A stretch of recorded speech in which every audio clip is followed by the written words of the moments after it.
Greetings, everyone. Welcome to yet another episode of the I Have a Podcast. Once again, joined by Kenneth. Hello, How's life? hello. How's life? Oh man, well, for the past few days I've been a bit unwell, but to be honest, we're in the middle of spring. It's beautiful outside. I can't complain. I mean, other than the economics here and there, I can't complain. How about yourself? Yeah, not too bad. As you said, the weather's pretty good, surprisingly good for London. I doubt it's going to last for long. Yeah, man. To be fair, it's almost like a sign of just climate change doing its thing, really. Exactly. It seems to me that we're getting warmer days earlier in the year, Right. lasting for longer and longer, slowly. But it's a gradual change. But I'm noticing that summer seems to be coming, well, like sort of summer season seems to be coming quite a lot earlier. Right.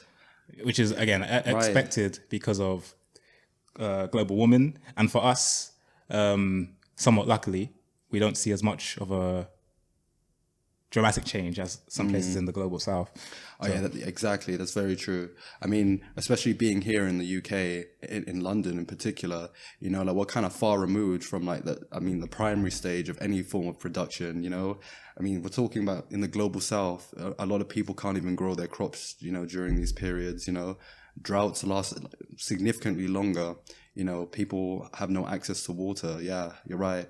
But What we found is that even if we're not directly impacted, as we'll see in this episode when we're talking about the cost of living crisis, but more generally, the fact that we're so dependent on resources from other places in the world. If those areas in the world get destabilized in some way, it has ripple effects all the way up to here in the UK, even if we're certainly several hundred miles or even thousands of miles away in some instances. So right. I mean, you just have to look close to home. Go to your local Tesco across the UK and you'll find they've completely changed their business model. I mean, it works around their new club card. They've had it since the beginning of time, to be fair. But, what they're doing now is that they're offering inflated prices for all of their products for those who don't have a club card, that's definitely to do with the supply chain. There's clearly some issues, and we got to look towards like the economic sort of dynamics we're living in at the moment, the environment. With what's happening in the east of Europe, Ukraine, and what's happening. I mean, let's not forget that Brexit is still it's still a thing. We've definitely noticed, massive inflation in the UK, which I'm sure that you've also felt it yourself. Definitely. I've noticed that personally, just going to off licenses and supermarkets, you find that, I found that prices for just average goods have gone up significantly. Right. Things that used to cost £1 are now £1.50. Things are £1.50 are now £2. Right. Ironically, the thing that hasn't increased in price as much, and I'm curious to find out why, is alcohol. Alcohol. The price of alcohol. I mean, I haven't noticed. I haven't noticed a massive increase in alcohol, which is a good thing. Considering we're going through a cost of living crisis. Right. Please just keep the alcohol prices low, okay? I'd appreciate that very much. Man. But yes, on that, it's so interesting tying that back to certain business models like the club card situation, because a lot of people would see the club card price versus the regular price and be like, oh, what a massive discount. I'm going to save myself some money. But then you compare that to the Lidl equivalent or even the same brand in another store that doesn't have that kind of scheme. Right.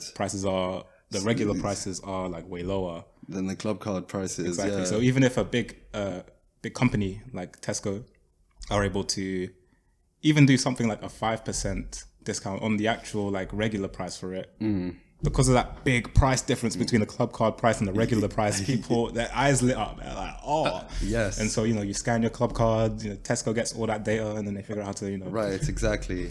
And to be fair, it is some good marketing in what is some tough circumstances for any business owner, really. Exactly. Yeah. We just got to look at the official national statistics that came out recently.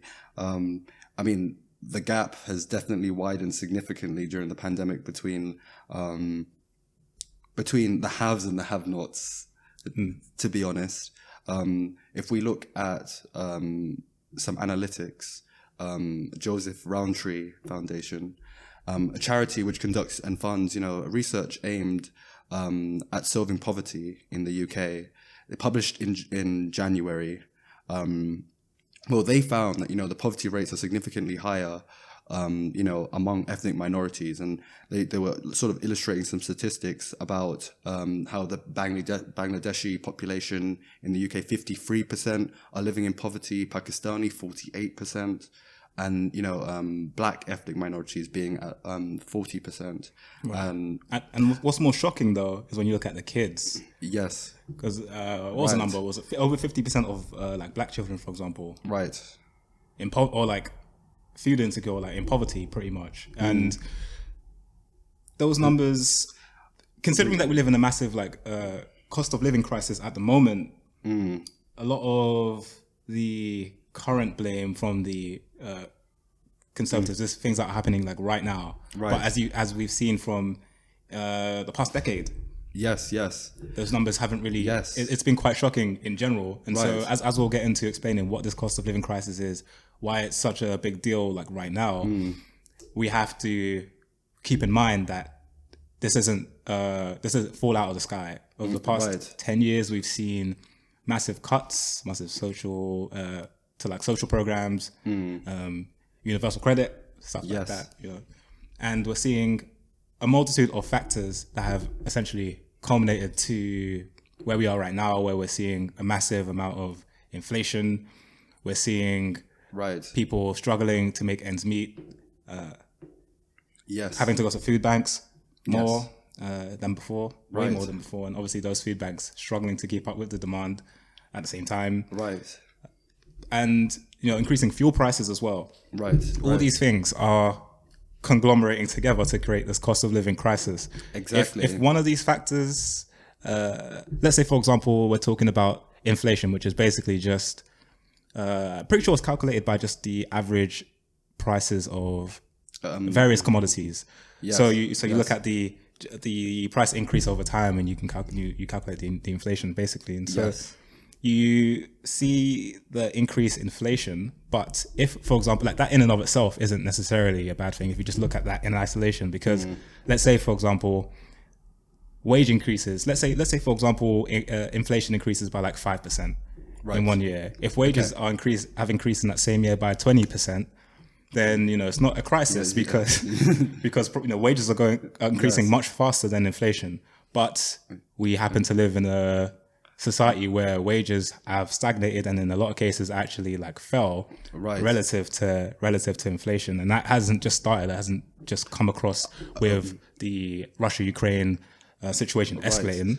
Certainly, this has been happening over the past decade, which go ahead. And has worsened since the pandemic. And then, of course, in April, when the VAT sort of prices increased in terms of hospitality and foods and goods, which went up from 12.5% to 20%. I mean, the ability to be able to live in itself is in question right now. Right. And circling back to that example with buying stuff from stores, a lot of people are finding themselves in a situation where they can only afford the sort of store branded stuff as opposed to the higher quality, or I wouldn't say higher quality, the branded goods, the ones that all the the popular brands and stuff. And so, I mean, the standard of living is dropping. We're seeing that, like, I think the standards of living is actually decreasing or are lower than since like records began in like the 90s, I think in the early 90s. Oh, yeah, the 1990s. Yeah, the 1990s, where the economy was sort of at its lowest, Right. Or in terms of, inflation rates. Yeah. It hasn't been this bad. It hasn't been this bad in a few decades. Yes. And then also if we look at the statistics on from the Office for National Statistics, the employment rate for black ethnic minorities is currently at 7.7% of unemployment, while of course white workers it's at 3.5%. So it's clearly, I mean, unemployment will inevitably sort of, increase over time, especially with people's inability, with the increase in energy prices and fuel prices. I mean, people will inevitably struggle to be able to hold onto jobs which require quite distance, And yeah, it's not just a matter of, as some people would say, just work harder. Because as we've seen I think since 2008, it's one of those things where you're seeing like wages stagnate and decrease, or have done since like 2008, for example, but you're seeing productivity rise. So people are working harder, Right. we're doing more.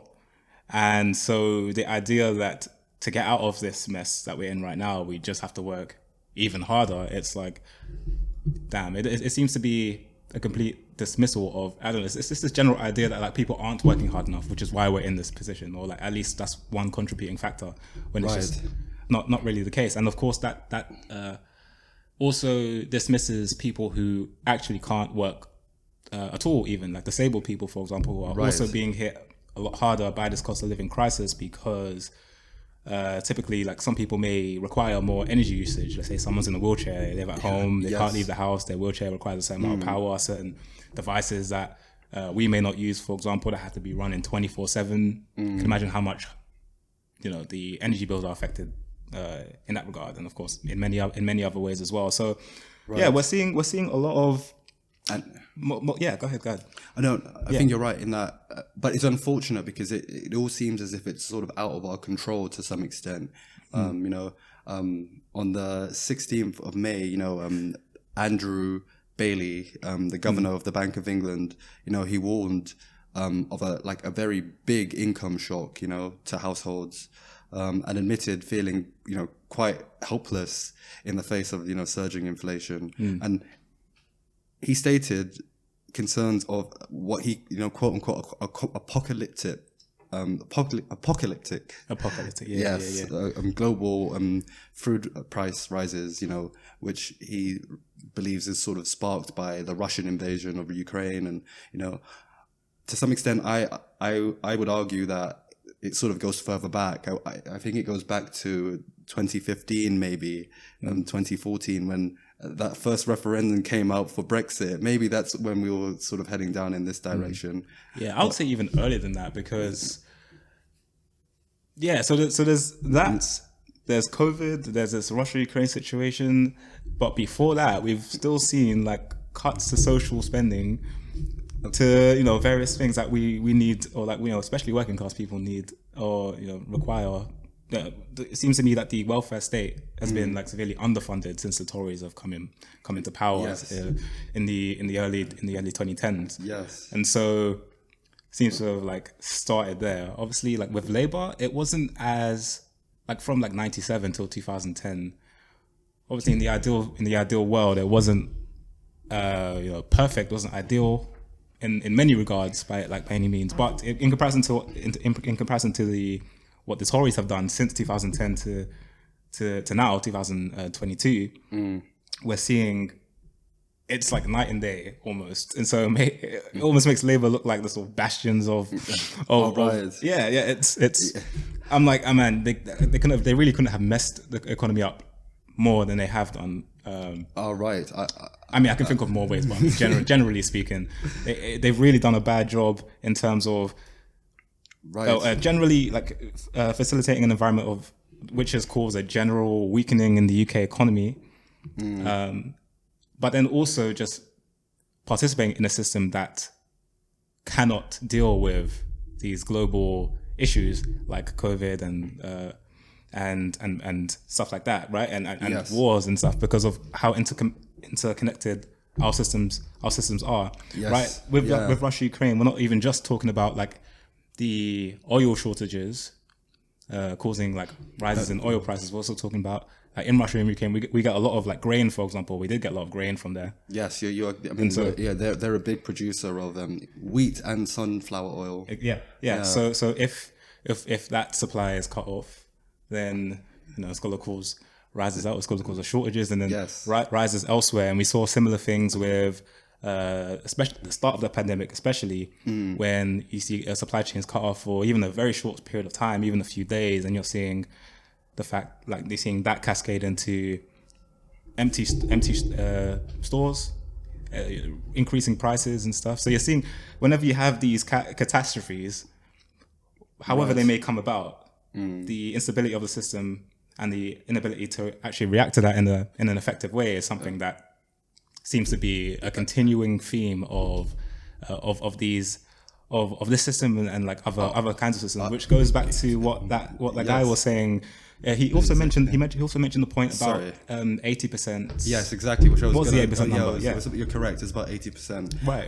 He said 80% of this the cost of living crisis is not our fault. It's based on globalized. Yeah, it's based on globalized factors, as if the UK have nothing to do with those globalized things. Right? COVID-19. There was a response to that. They chose what to do about that. Some countries handled it better. Some countries handled it worse. Yes. The UK seems to have handled it very poorly, and so even though it's a global pandemic, the way we handled it, or the way the UK handled it, was just certainly it's not great. It goes back to our current Conservative government, but also the fact that they were pro-Brexit, and we live in a globalized world as it currently stands, where we're sort of interdependent. I mean, our existence in itself is interdependent on other people, and I think because of the change in attitudes with the way that Britain were going to conduct their policies, it's clearly had adverse effects economically, as we can see. As you mentioned before, the only reason why like 80% of the forces that are sort of pushing inflation are coming from external factors is because of our interdependence with these states. So it's a sort of inevitable, but we haven't sort of built up the current government anyways haven't built up the strategies to be able to respect the fact that we live in a globalized world. Yeah, it feels like.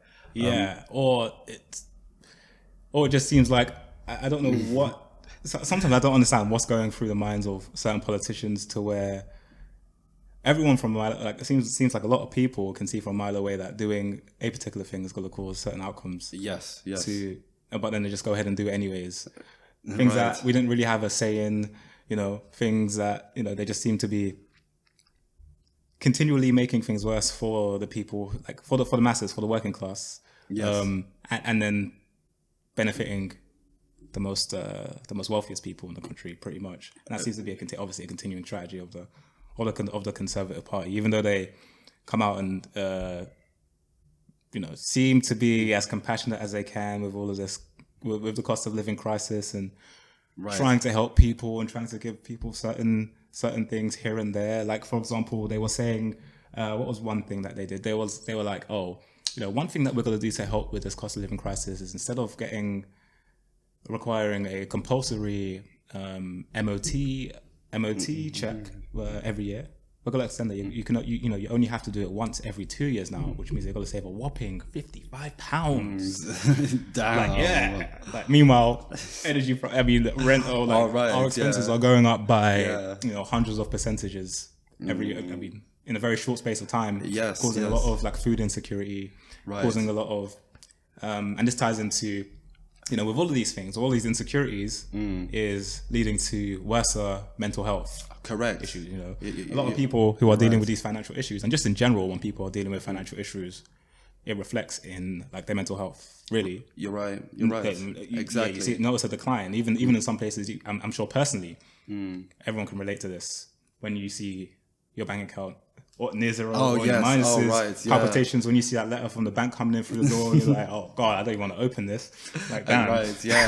Oh man, well, we live in a society where, having finance gives you freedom. It gives you options. Yeah. And, no one likes to feel trapped. Yeah. It feels quite claustrophobic, doesn't it? Yeah. It limits a lot of things that you can do. Like, it actually does limit your freedom in many ways. And how do you get out of that? Exactly. In this cost of living crisis, when the only real solutions in terms of what we can do, I've seen a lot of conservatives in the news recently online when people ask, so how do we get out of this? What can we do to stop this? And this very common theme seems to be to just work harder or to take on a second job, which seems to have, as I said before, a lot of productivity is already increasing, so we're already working harder. That's the first point. Secondly, you know, we are human beings, and having a decent work-life balance is super important as well. Right. So if we're Right. doing all, if we're working all of these jobs, or if we're working for, let's say, 8 hours a day, 9 to 5, and then we still can't make ends meet, next thing we need to do is either take on more hours, which means we're going to be finishing at 6, 7. By the time you're finished, probably very physically, mentally exhausted. But guess what? You may not, even in that sense, still may not be able to make ends meet. So you may have to pick up a few extra hours here and there, do some gig work, ride a bike for a couple of hours, deliver food around, or stuff like that. Deliver things around. And then there you go. That's your whole day gone. After work, you don't have any time to relax or to unwind. Yes. And let's say you don't do that, and you decide to take on a second job, or a job on the weekend. There you go. Your weekend's gone. So we're supposed to live in this free society, this democracy, Exactly, the pinnacle of human civilization, and yet here we are not having any free time to ourselves because we can't afford to live in London. The cost of living in London. I'm pretty sure like the minimum wage in London is actually lower than the cost of living in London. Yes. So just even by those numbers, it's like, okay, so but if it is the case that it's why can't at the very least the government just raise the minimum wage to the actual cost of minimum like living wage in London? Right. It doesn't really make sense. So we're literally gonna just be working ourselves to death trying to get out of this crisis that is actually not our fault. And you're seeing the Tories continually shifting the blame to the. I mean, shifting the burden, because I would say that they do recognize the external factors, but in terms of actually solving the problem, primarily shifting the burden to working class people in terms of actually getting out and fixing the problem. When it can be done, when much more effective changes can be made on a policy level, on a national sort of like policy change or law change to really help people to actually tax the companies that have profited the most during the past few years. You're seeing, and I think that's referred to as a windfall tax. Companies that have made absurd amounts of profits that they're actually not really responsible for, and then taxing those and then using it to fund other things. But you're not really seeing that. You're seeing cuts elsewhere, or like things that are actually directly impacting us. So.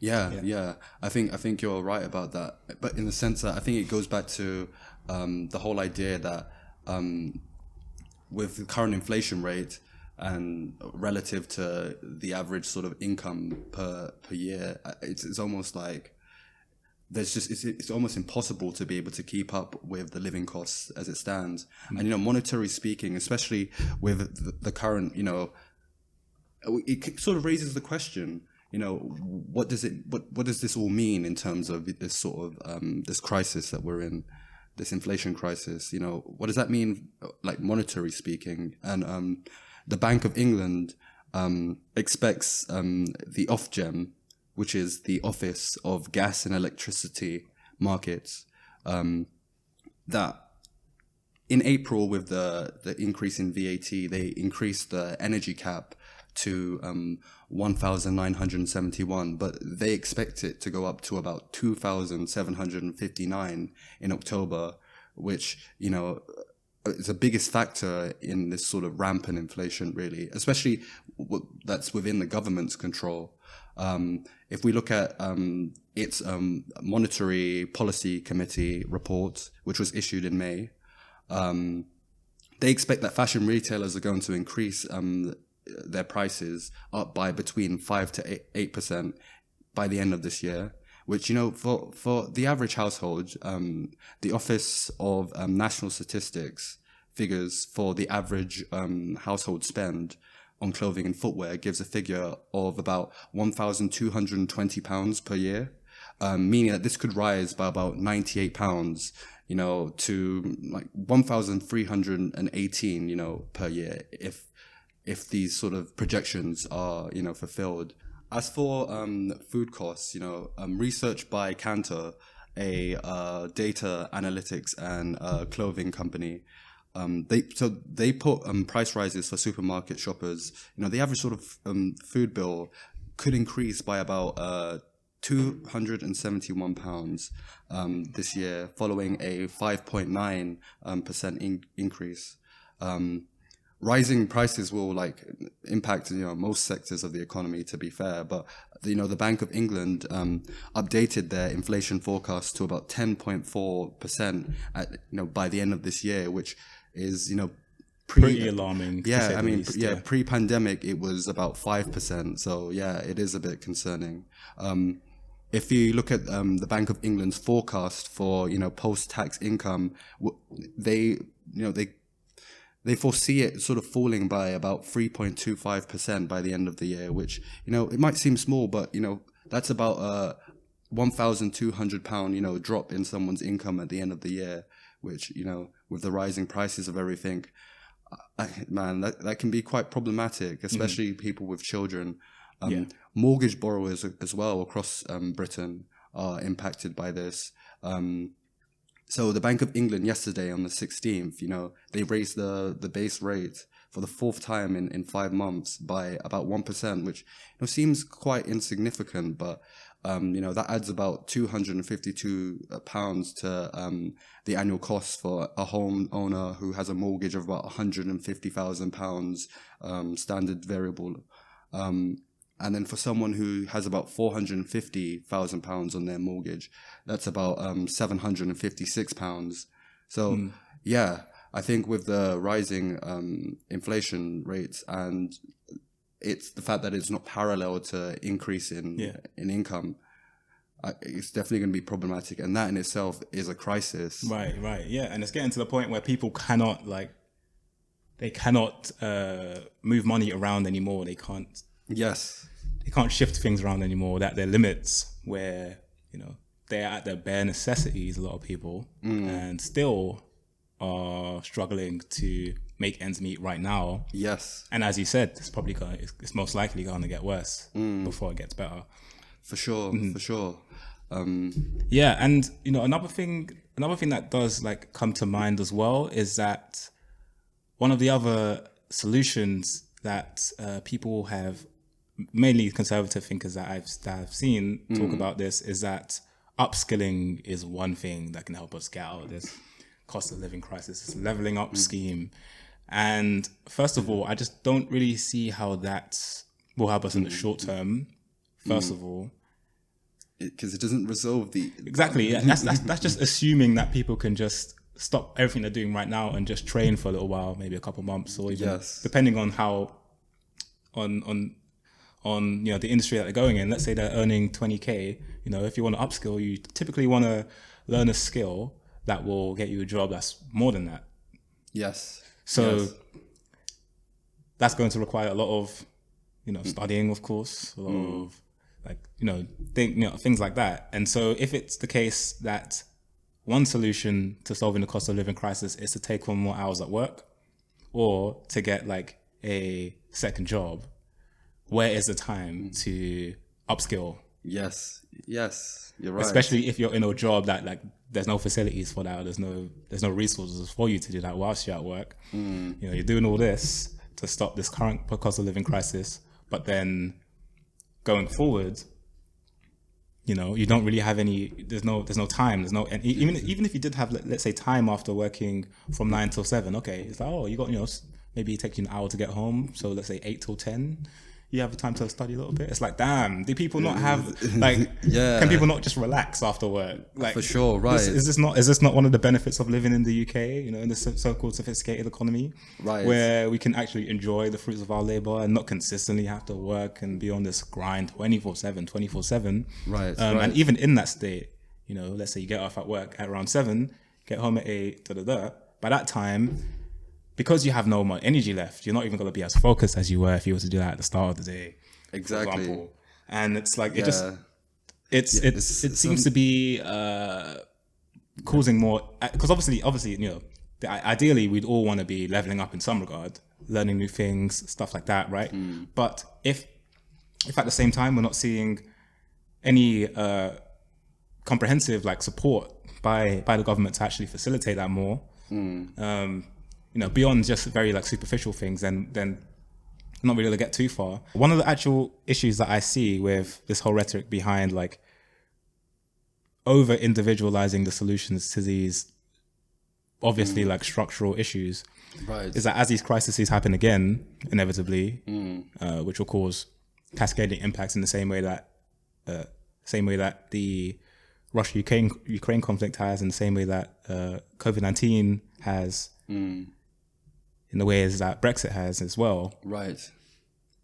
Seems like it's probably going to get a lot harder as time goes on, especially if at the same time we have to deal with other existential crises like climate change, like technological unemployment, for example, because there won't be an easy fix for that. Like right now, a lot of the shortages that we're seeing are, for example, with this Russia-Ukraine situation, very political. But when it comes to something like climate change, where it's like, okay, we can't get food because there is no food being grown, like there's nothing. Yes. Then it's going to get much harder, and that's the inevitable, isn't it? And and so the fact that in situations like this, in comparison to those kinds of situations that may come 5-10 years down the line, that we just like the government is just so unable to develop comprehensive plans to deal with these issues. It's like, okay, do you think that these global crises are going to get worse or better? And considering when it comes to climate change, considering the complacency in regards to climate policies and transitioning towards like 100% renewable energies, for example, I'm guessing we're going to see similar crises as well. You can imagine what a cost of living crisis will be in, let's say, two decades time, if we're at a point where we're literally at the tipping point. If we go any further, there you go, we're going to have runaway climate change. And it's like, okay, but where are we going to get our energy from? Where are we going to? And if the infrastructure is not built, if the renewable infrastructure is not built in the same way that it is right now, then of course we're going to be experiencing a lot of problems. Right, exactly. And I have a feeling that the current government doesn't particularly have their priorities like focused on that. It's not a part of their agenda because it currently doesn't particularly hit close to home. Maybe to some extent in terms of short inflations and having to find other sort of places to source their resources. But like as we read with the Bank of England and how their main sort of focus and their main blame is what's happening with Russia and Ukraine, and the fact that low-income households just need to start upskilling, and they need to just work a second job. Right. Yeah. And on that topic, right, shifting topics slightly, if we're talking about the question of technological unemployment, for example, it may come to a point where upskilling may not even really be possible. When I say technological unemployment, I basically, I mean, like, the idea that at one point a machine will be able to just do that job better than a human, and from the perspective of us being in this society, as a business owner, would just make a lot more economic sense to outsource that work to a machine as opposed to making the human do that. A self-checkout machine. Exactly, self-checkout, self-driving cars, you name it. Taking away millions of jobs in a very short space of time, and then the question is upskilling. Okay, upskilling to what? If the machines are going to be doing a lot of this different work, and the jobs that are still there, there's still jobs that humans can do. Who knows? By the time that person's upskilled to that point, that job may be automated as well. And so you're seeing this run, like what you're seeing right now is the precursors to these major issues that may be significantly worse than they are right now. Right. And that's like super concerning because it is very concerning, especially with the current economics standing, especially if we look at like ethnic minorities and the fact that a good 1.7 million of say Black African adults, Caribbean, Black British background, 78%, which is 1.2 million, have less than 1.5k savings, compared to the national average of 48%. Where is the resources to be able to fund those things? These are households that probably have children, households that have to pay off student loans, households that have to pay for food on the table and, and utility bills. Also just for, things to entertain yourself, certain subscriptions, the occasional takeaway or eating out. Phone bill. Right? Like if we live in this world and people are like, oh no, but you shouldn't be going for those things, even if you're working 60 hours a week because you can't afford it because it's cost of living crisis. And that's relative poverty. That's exactly what relative poverty is. Pretty much. You're living in this world, you see shiny stuff everywhere, like, oh, big building popping up here, big, new restaurant here, new technology, new this, new that, but here you are in the middle of it, not being able to afford any any of it. It's extremely alienating, kind of walking around this landscape being like, damn. And it seems like inequality's rising. Certainly. So that gap seems to be widening, It is. Rich getting richer, poor seems to be getting poorer. And unless something's done on a major scale, whether it's a major policy change or some kind of, if people, organize themselves to the point where we can actually go ahead and like try to enforce things that will actually benefit us as a working class. Right. Yes. Only then will we see the major changes being made, and you're right. And You're right. as we're saying, with these global impacts, with these whichever field they may come from, we're on the clock. We don't have much time Yes. to do all these things if at the same time we've got this big sort of alarm in the corner of the sky. That's like, every time you look up, it's like, we're slightly warmer. Earth's warming up, and that's going to cause more cascading things and more. Yes. It's going to compile and compound. So Right. it really needs to get a handle on like these kinds of things. Of these issues. Before there are so many issues that it's almost impossible to deal with. Like, Right. Yeah.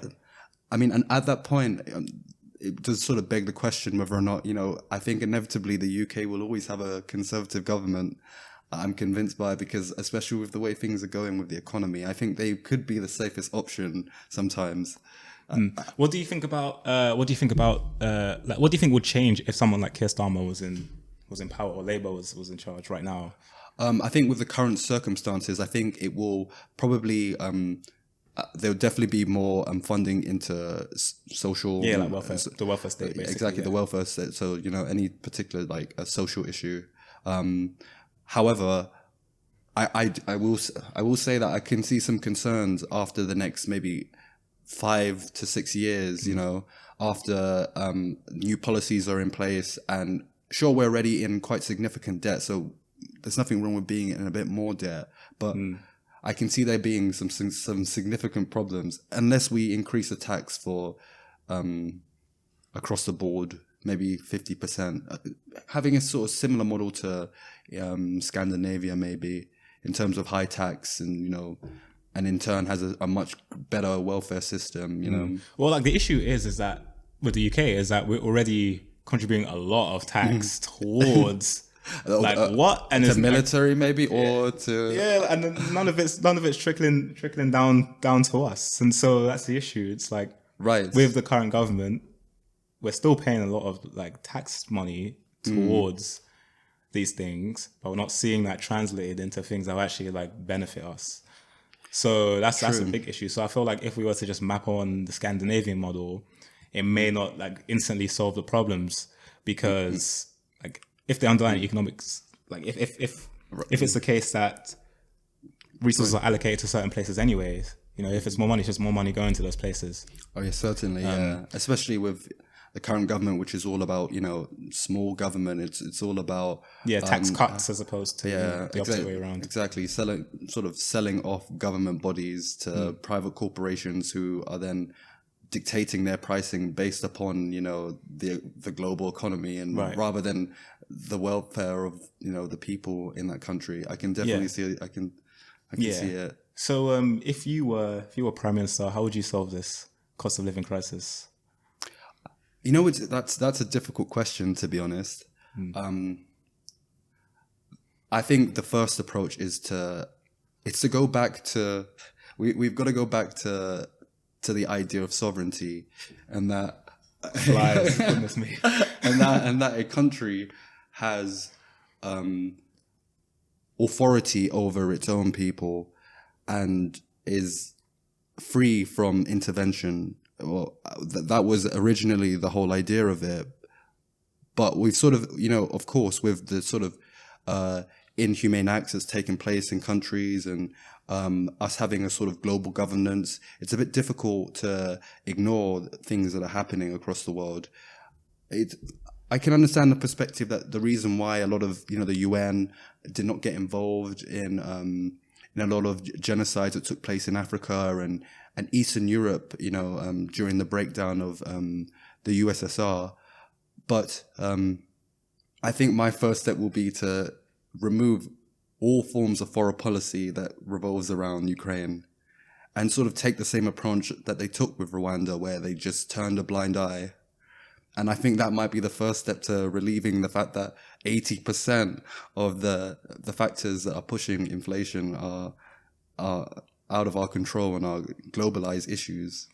So, And yeah. but then again, that doesn't therefore mean I agree with the actions of Putin. Of course not. But, No. But that would be my first approach, really. Yeah. So how do you feel that would alleviate? How about yourself? Well, I'm curious. Yeah. So in terms of like cost of living crisis, though, specifically, I think like one thing that will certainly help is to like fund more of like the welfare system or the welfare state, which has been criminally, I won't say criminally, I mean, it's been heavily or significantly neglected and underfunded by the Tories in the past decade. Yes. We've also, and so I'll definitely like put more funding into that, because as I said, to sort of recap why this cost of living crisis is happening, you have multiple factors, right? You have the increasing gas prices, you have inflation, which is affecting, prices everywhere, like, which of course is like it's largely related to the increasing oil price as well, because of course, in order to get a product from elsewhere in the world to here, or has to travel a certain amount, cost a certain amount of fuel. So the businesses that are facilitating that transport have to factor in the cost of fuel pretty much. And so if those prices are going up, then naturally the prices of the commodities are going up as well. The other commodities are going up as well, so they can still be profitable, or at the very least not take a loss. So I think that's one factor. Just dealing with the increasing gas prices, increasing inflation, developing the welfare state more. I'd also say that, I mean, generally just more democracy in this country. I mean, a bit more direct democracy. A bit more direct democracy, yeah, because everyone likes to champion the UK as being this very democratic place, a bastion of Western civilization almost. Yes. But we're seeing over the past few years, there's so many things have happened whereby a lot of people are just like not for it, or not, but it's just not being taken into consideration. I'm sure if people had more control over their like workplaces, for example, they would have more of a say in terms of like, or more control, pretty much, over the value that they produce. Number one, and also how the profits are distributed after the fact, which could help a lot. Right. I've always been a fan of direct democracy. Like I was saying, in our previous conversation earlier, is that I've always thought that we sort of lived in some type of what was the word? Elective dictatorship is the word. Elective dictatorship is what I'm convinced we're living in right now. And what the referendum showed us with regards to whether or not we wanted to stay in the EU or not was that sometimes people who are not educated in politics should not have a voice. And I believe we all have a right to speak about things.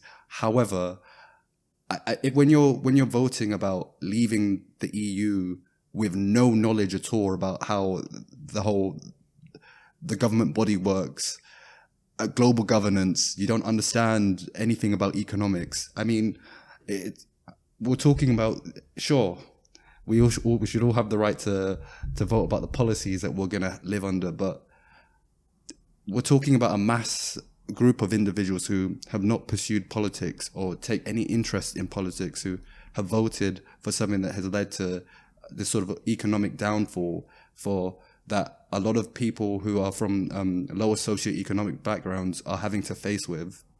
I certainly think that's a major issue with democracy as a whole, really. No. I think it's just the government in general. Because if it's the case that like a random referendum was sprung on us it was 2016, right? 2016 was when the Brexit referendum happened out of nowhere. But at the same time, that same institution hasn't really spent that much time educating that same population about the way the political system works and stuff like that. Right. No, it's the same system. Intentional. We went through that education system from the age of 4 till 18 for a lot of us, and it's only let's say, for example, I'd say most people don't really study politics specifically until 16 if they choose that onwards.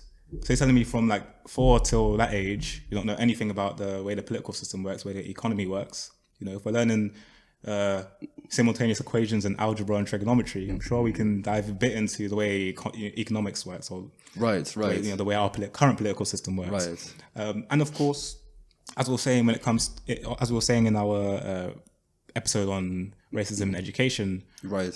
a lot of what we need to know about how the system actually works is obviously very intentionally obscured from us, because it would, because educating us on that would ultimately make more people want to undermine the system even more. Certainly. Especially when you look at how, Yes. just the exploitative nature of many aspects of the system. So, it's almost as though it's hard to say that this is all I wouldn't say that necessarily this is all consciously orchestrated or anything like that, but it just seems very odd that to have a decision as significant as something like Brexit being sprung on everyone without thinking, oh, maybe we should actually educate these people on what this actually means in a genuine way.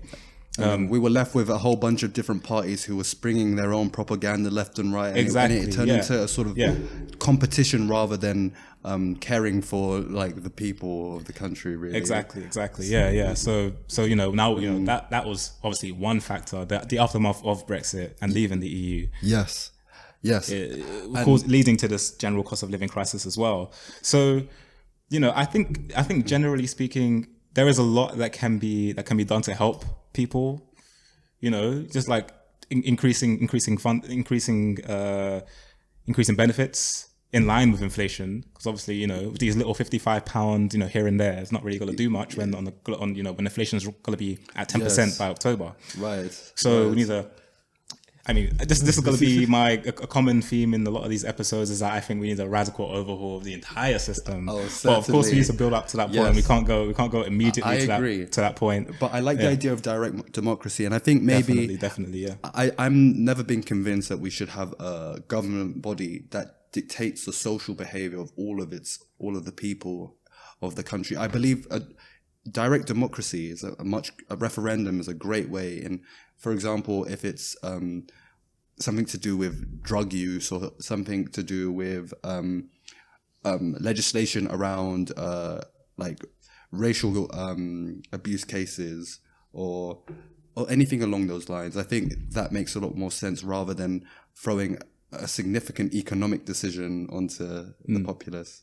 Yeah. So I definitely direct democracy. I think that's the definitely first step. Yeah, I think that's definitely one sort of political system, sort of direct democracy, is something that I found to be quite interesting.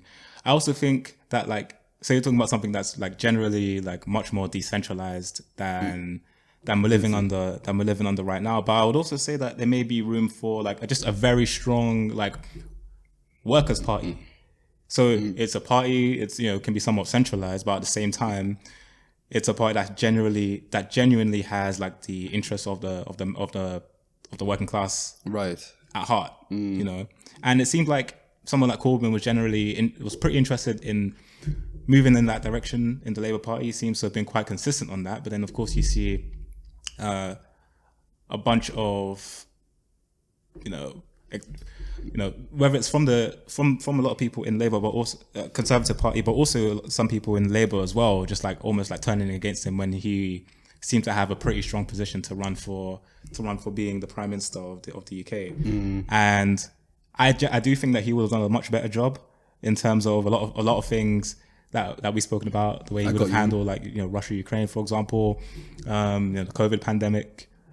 Generally, facilitating a strong welfare state, for example. All of these things, in terms of some of the potential solutions that I've seen floating around recently, is things that someone like Corbyn had spoken about a lot. Yes. And now he isn't there. He isn't really involved with the Labour Party anymore. It's a bit unfortunate. Very unfortunate, and it is a shame to have seen a lot of the people in Labour turning against him as well, which is just not great at all. That wasn't good. I have a feeling that he ran at the wrong time. I Right. think he should have waited for where we are now and for the next Yeah, election. okay, I definitely would say Yes. that if he were to run now, he'd be a lot more popular than he did in that. Yes. Especially after. Right. After Brexit, I mean, he wasn't like, he wasn't quote unquote strong enough to sort of lead like foreign policy, like post Brexit, and also factor in the economy and then factor in their manifesto, which is sort of works around the welfare state. Yeah. Well, Yeah. But we've had a great conversation today. Definitely. You know, about inflation, about how the current unemployment rate among BAME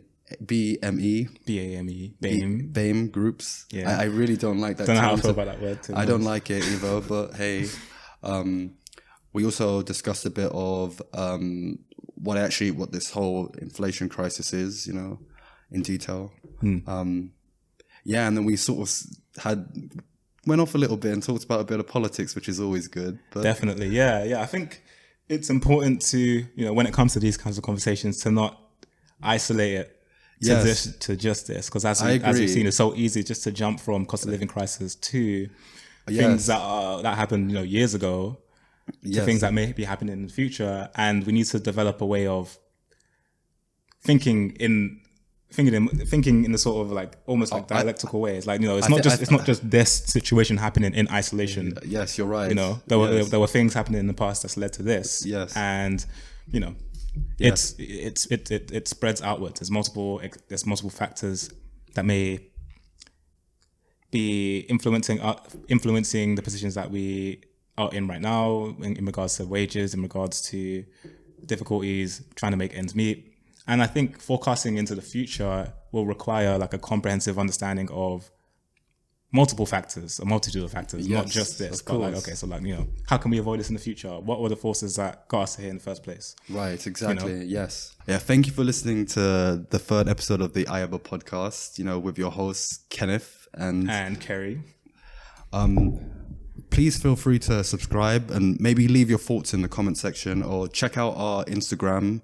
We're on TikTok as well. We're officially TikTokers. Yeah. I mean, one of the things I thought I'd never be doing, but hey, here we are. Yeah. So do all the things. All of our links will be in the description as always. And yes, we will see you in the next one. Peace.